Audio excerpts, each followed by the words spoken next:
Hello students, welcome to our new video. ये video chapter accounting equation का second part है। अगर आपने फर्स्ट पार्ट के वीडियो को अभी तक नहीं देखा है तो पहले उसे जरूर देख लें, ताकि आपका इस चैप्टर का बेसिक जो है वो कम्प्लीटली क्लियर हो जाए। आज हम लोग इस चैप्टर में 2 डिफिकल्ट प्रैक्टिकल क्वेश्चंस को सॉल्व करेंगे अकाउंटिंग इक्वेशन चैप्टर का, और देखेंगे कि डिफिकल्ट ट्रांजेक्शन को विथ वर्किंग नोट कैसे सॉल्व करते हैं। तो चलिए स्टार्ट करते हैं आज का फर्स्ट क्वेश्चन।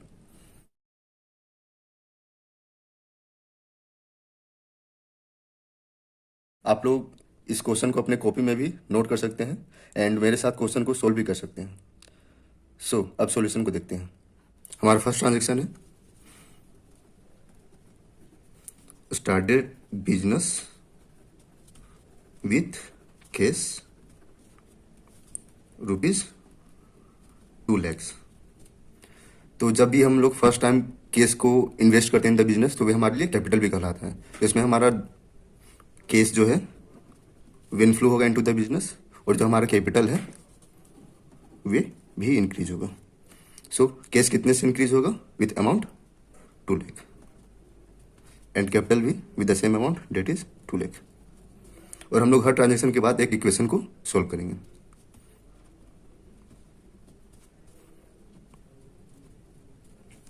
सेकेंड ट्रांजेक्शन है परचेज गुड्स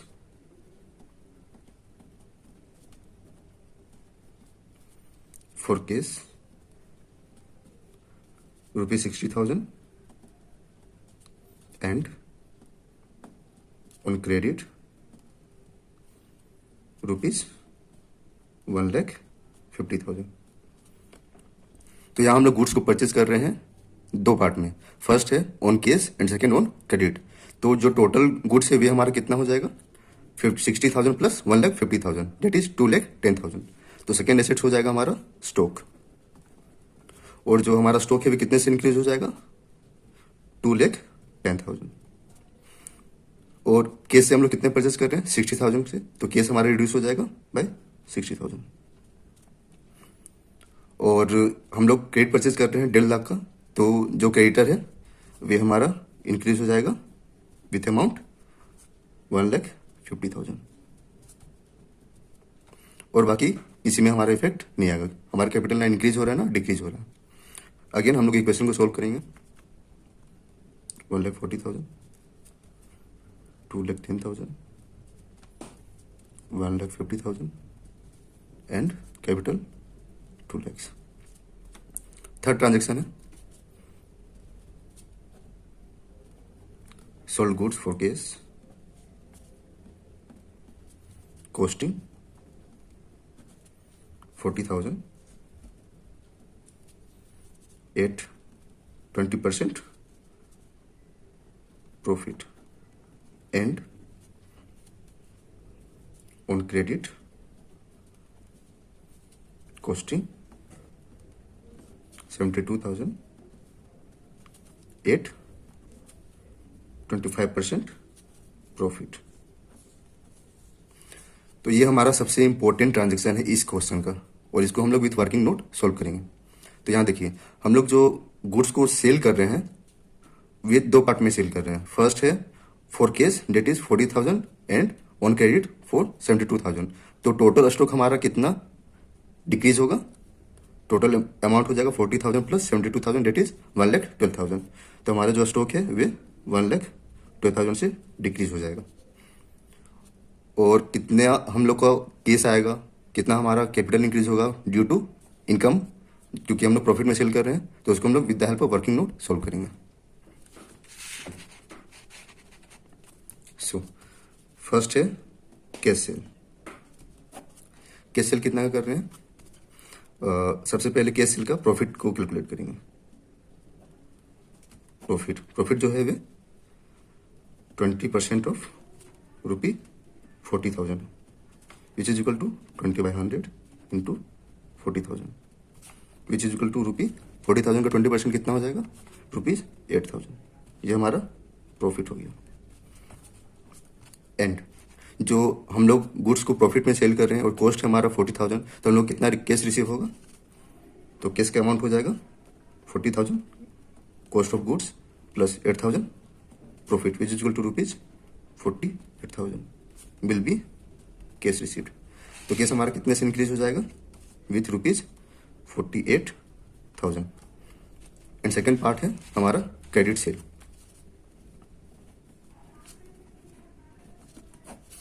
क्रेडिट सेल में को भी हम लोग प्रॉफिट में ही कर रहे हैं, तो इसका प्रॉफिट परसेंट कितना है?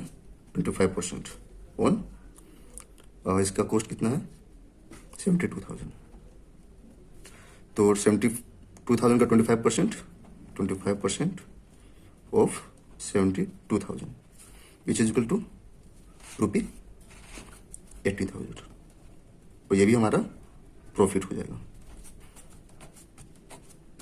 तो 18,000 हमारा प्रॉफिट है और कॉस्ट ऑफ गुड्स कितना है? 72,000। सो इसको हम लोग तो केस में सेल नहीं कर रहे हैं, इसको क्रेडिट में सेल कर रहे हैं, तो हम लोग को डेटर कितना इंक्रीज हो जाएगा? So amount of debtor will be 72,000 cost of goods plus 18,000 profit which is equal to ₹90,000। ये हमारा डेटर हो जाएगा। सो नेक्स्ट एसेट है हमारा डेटर, और डेटर कितना अमाउंट से इंक्रीज हो जाएगा? डेटर का अमाउंट हो जाएगा 90,000। डेटर इंक्रीज हो जाएगा 90,000 से। अब देखिए हम लोग जो सेल कर रहे हैं वे प्रॉफिट में कर रहे हैं, तो केस सेल कर रहे हैं उसमें हमारा 8,000 प्रॉफिट आ रहा है, और क्रेडिट सेल कर रहे हैं तो उसमें 80,000 प्रॉफिट आ रहा है। तो वे जो प्रॉफिट है वे हमारे कैपिटल को इंक्रीज करता है। तो हमारा कैपिटल कितने से इंक्रीज होगा? Increase in capital is equal to, दोनों प्रॉफिट को हम लोग ऐड कर लेंगे, 8,000 plus 18,000 which is equal to ₹26,000। ये हमारा कैपिटल इंक्रीज होगा 26,000 से। So capital will be increase by ₹26,000। I hope आप लोग को ये वर्किंग समझ में आया होगा, और इसका कहाँ कहाँ इफेक्ट हुआ वे भी समझ में आया होगा। इसमें हम लोग सेल कर रहे हैं for cash and for credit. तो केस में जितना सेल कर रहे हैं तो कॉस्ट ऑफ गुड्स को प्रॉफिट के साथ ऐड करके उतना केस हम लोग को रिसीव होगा, और डेटर्स में भी केस कॉस्ट ऑफ गुड्स को प्रॉफिट के साथ ऐड करके 90,000 हमारा डेटर हो जाएगा। और जो प्रॉफिट है 8,000 प्लस 18,000 वे जो है वे ऐड होकर हमारा कैपिटल को इंक्रीज करेगा। सो capital will be increase by ₹26,000। हमारा न्यू इक्वेशन होगा 1,88,000। और ये 1,12,000 से डिक्रीज हो रहा है, तो हमारा जो स्टॉक है उसका वैल्यू हो जाएगा 98,000, और जो डेटर है वे 90,000 हो जाएगा, और जो लाइबिलिटीज उस पर कोई इफेक्ट नहीं आया तो 1,50,000। एंड कैपिटल हमारा इंक्रीज हो गया 26,000 से, तो न्यू कैपिटल अमाउंट हो जाएगा 2,26,000। नेक्स्ट ट्रांजेक्शन है रेंट पेड ₹5,000। ये हमारे लिए एक्सपेंस है, तो हमारा केस जो है वे डिक्रीज होगा बाय ₹5,000। और चूंकि केस जो है वे कैपिटल का ही पार्ट है, कोई एसेट्स तो हमारे बिजनेस में आ नहीं रहा है, तो हमारा जो कैपिटल है वे भी डिक्रीज होगा by ₹5,000। So our final equation will be case is equal to 1,83,000, stock का वैल्यू हो जाएगा 98,000, debtors 90,000, creditor 1,50,000, and capital reduce हो जाएगा 5,000 से, तो इसका अमाउंट हो जाएगा 2,21,000। और जो एसेट्स का टोटल होगा वे लाइबिलिटीज और कैपिटल के टोटल से मैच करेगा। लाइबिलिटीज और कैपिटल का टोटल कितना है? 2,21,000 प्लस 1,50,000 डेट इज 3,71,000। और ये जो एसेट्स का case plus stock plus debtor होगा उसका भी अमाउंट हो जाएगा सेम 3,71,000। आई होप आप लोग को ये क्वेश्चन इजली वे में समझ में आ गया होगा। अगर आप लोग को अब भी कोई कंफ्यूजन है इस क्वेश्चन में, तो इस क्वेश्चन को फिर से दोबारा देखिए ताकि आपका कंसेप्ट पूरी तरह से क्लियर हो जाए। ये रहा हमारा next question.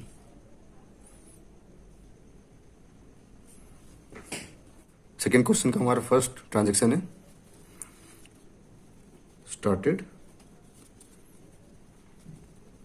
Business with case ₹1,80,000।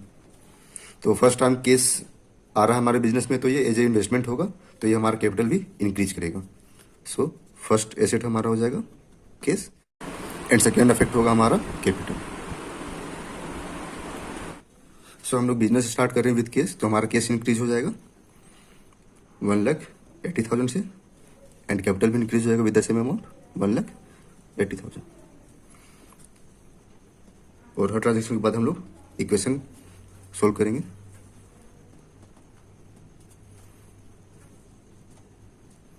Second transaction है परचेज गुड्स फॉर केस,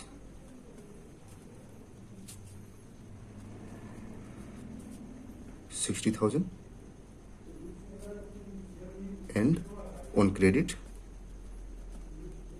₹30,000। तो हम लोग जो गुड्स को परचेज कर रहे हैं दो पार्ट में कर रहे हैं, first for case and second on credit. तो टोटल गुड्स जो हमारा परचेज हो रहा है वे 90,000 का हो रहा है। तो सेकेंड एसेट हो जाएगा हमारा स्टॉक, जिसको हम लोग गुड्स भी बोलते हैं। तो हमारा स्टॉक कितने से इंक्रीज हो जाएगा विथ अमाउंट 90,000। और केस परचेज कर रहे थे 60,000 का, तो केस रिड्यूस हो जाएगा विथ 60,000। एंड क्रेडिट परचेज कर रहे हैं तो हमारा क्रेडिटर 30,000 से इंक्रीज हो जाएगा। तो लायबिलिटी में हमारा आ जाएगा क्रेडिटर और उसका अमाउंट हो जाएगा 30,000। देखिए इक्वेशन को चेक करने का एक तरीका है, एसेट्स का जो है प्लस 90,000 एंड माइनस 60,000, तो नेट इफेक्ट क्या हुआ प्लस 30,000, और लायबिलिटी प्लस कैपिटल साइड भी हमारा प्लस 30,000 है। तो ये हमारा इक्वेशन सही है, यानी जो हम लोग क्वेश्चन को सोल्व कर रहे हैं सही है, राइट, करेक्ट है। न्यू इक्वेशन होगा 180 से हम लोग 60 को लेस करेंगे तो केस हो जाएगा 1,20,000, stock 90,000, creditor 30,000 and capital 1,80,000। Next transaction है sold goods for cash ₹40,000, costing 24,000। तो हम लोग ये गुड्स को सेल कर रहे हैं जिसका कॉस्ट 24,000 है, बट उसका जो अमाउंट रिसीव हम लोग को होगा वो होगा 40,000। तो कॉस्ट ऑफ गुड्स तो कम है, लेकिन सेल प्राइस जो है 40,000 जो 24,000 से ज़्यादा है। तो हमारा प्रॉफिट कितना का हो जाएगा, profit is equal to 40,000 minus 24,000, debt is equal to ₹60,000।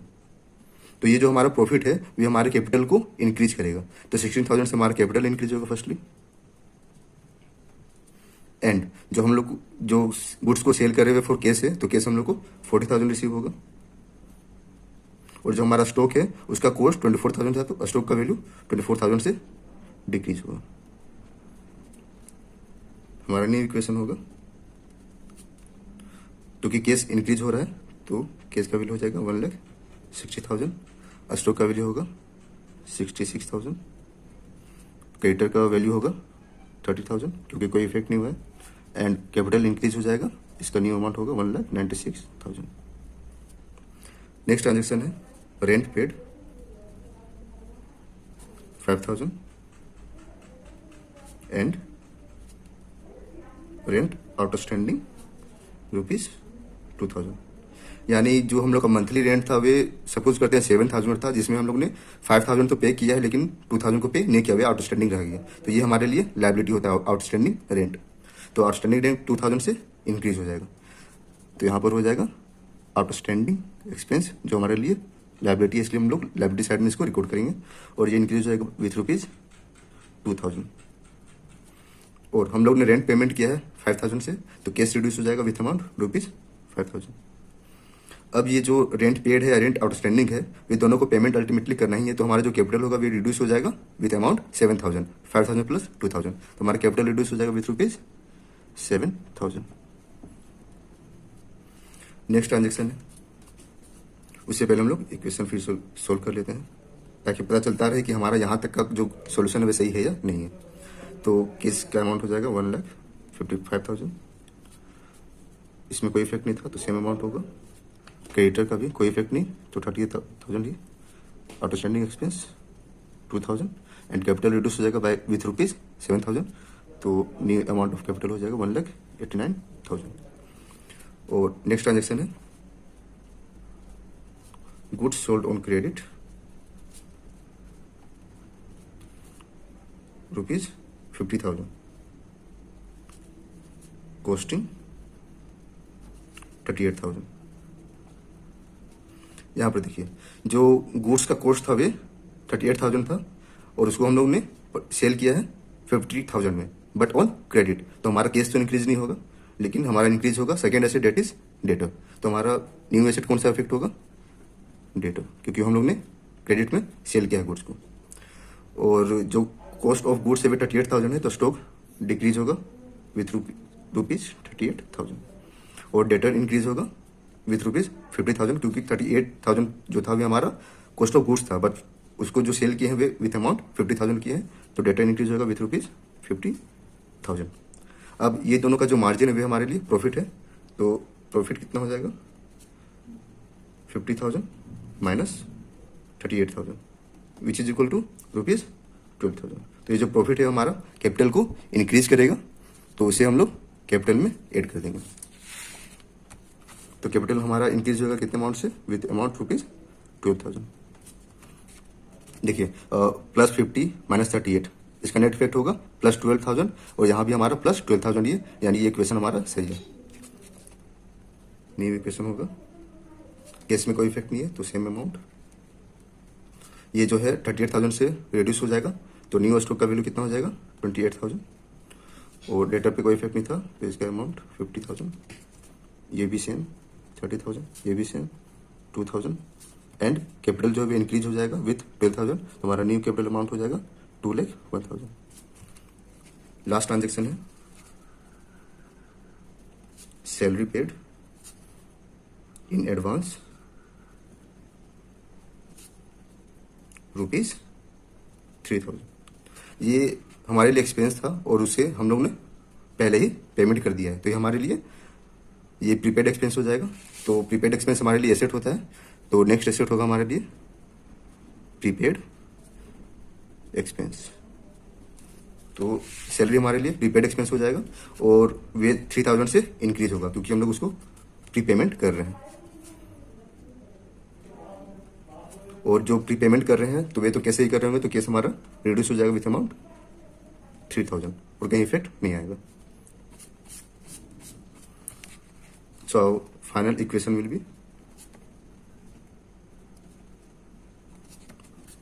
Case reduce हो जाएगा 3,000 से, तो केस का अमाउंट हो जाएगा 1,52,000, कोई इफेक्ट नहीं, तो सेम 28,000, कोई इफेक्ट नहीं, 50,000। हमारा प्रीपेड एक्सपेंस न्यू है, तो ये 3,000 सेम अमाउंट बाकी हम लोग लिख देंगे। और यहाँ पर एसेट्स का जो साइड है, combining all the assets and combining all the liabilities and capital, वे दोनों का सम टोटल इक्वल होगा। आइए उसको चेक कर लेते हैं। लायबिलिटीज प्लस कैपिटल का साइड का टोटल कितना होगा? 2,01,000, 2,000 एंड 30,000, 2,33,000। और ये भी एसेट्स का साइड भी हमारा 2,33,000 ही होगा।